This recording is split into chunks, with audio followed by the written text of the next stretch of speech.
1 to 10, how Hmm. high were your anxiety levels before starting our 90 days journey? Oh, 10. They were 10. definitely, they were horribly high, awful. It was debilitating, Yeah. literally. How much would you rate your anxiety levels after the 90 days? Right now, they hover around a 2 and a 3. For how long have you been dealing with anxiety and trauma and mental health issues in general? For how long?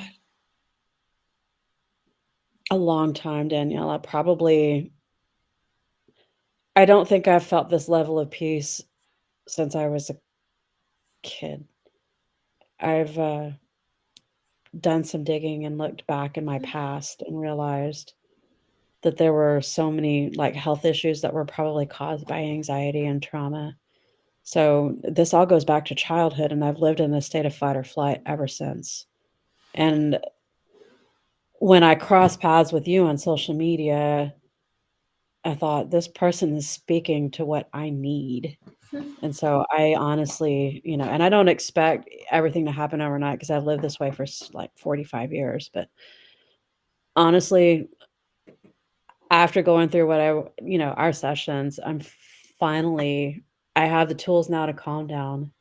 My logical brain has finally kicked in.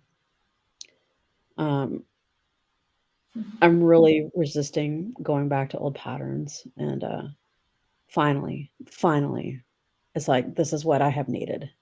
And it's been worth every session, every bit of our time together, and I cannot thank you enough. I'm just, like, finally, I can start living the life that I want and creating the life that I need and giving myself what I need. Have you been working with a therapist before? I did for about a month or 2, but it was more table talk than anything. It was not what I needed. I needed a specific approach with this because I knew that was what my biggest problem was anxiety. What area of your life do you think have been impacted the most by working together?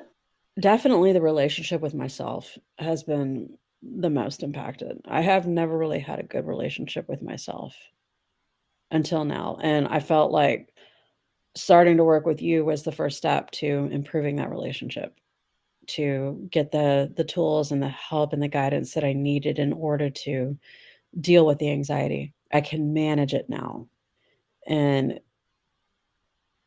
by continuously choosing me, I think that's been the best way for me to manage it. To get rid of the things in life that were causing me trouble, to get rid of people who did not have my best interest at heart, and that's something I continue to watch out for is I will only be with those people, friendship or relationship, who look out for my best interest. What do you think is the biggest win you took The home? biggest win was I felt like my eyes had been opened to a lot of things.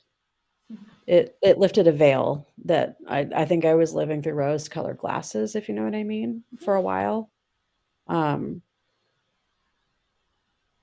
I used to really dismiss a lot of things that really required attention, and now I don't dismiss those things anymore.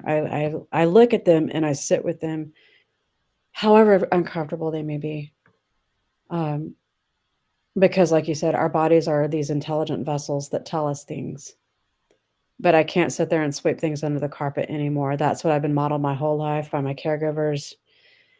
You know, the culture I grew up in glorifies that, avoid pain. Mm, no, there's a saying out there that's so true, that which you resist will persist. And I can't just I can't dismiss that kind of stuff anymore. So thankfully, that the parts of me that used to avoid pain are now finally facing them. Also realize, I'm not my thoughts. I am not those thoughts, and it's okay to have them. It's just Great, not okay. It's just great, not okay to act on them. great, So, great. I let them kind of come and go. I think will benefit from working with me the same way you did. I think those who live in a state of constant fight or flight need this kind of guidance. And it's, the thing about the traditional therapy model here or the counseling model here, I mean, there are some that are really good, but there are some that really are not so good. And unfortunately, in those worlds, there's a lot of red tape, if you know what I mean. Mm. There's a lot of barriers to what they can and can't do. And that's the beauty of coaching is that you can work with somebody across the world, across the pond is what we call it here. Um, and with your background being a clinical psychologist, you got to see how detrimental that was, the clinical psychology, because you were encountering red tape. It's not all up here, it's in the body. You have to take a holistic approach. Yeah, And that's the best part about it. But I think somebody who is wanting to work on their anxiety to get them out of fight or flight, but somebody who is okay with the holistic approach, because that is the only way to heal, to help somebody it is really is. holistic. It really is.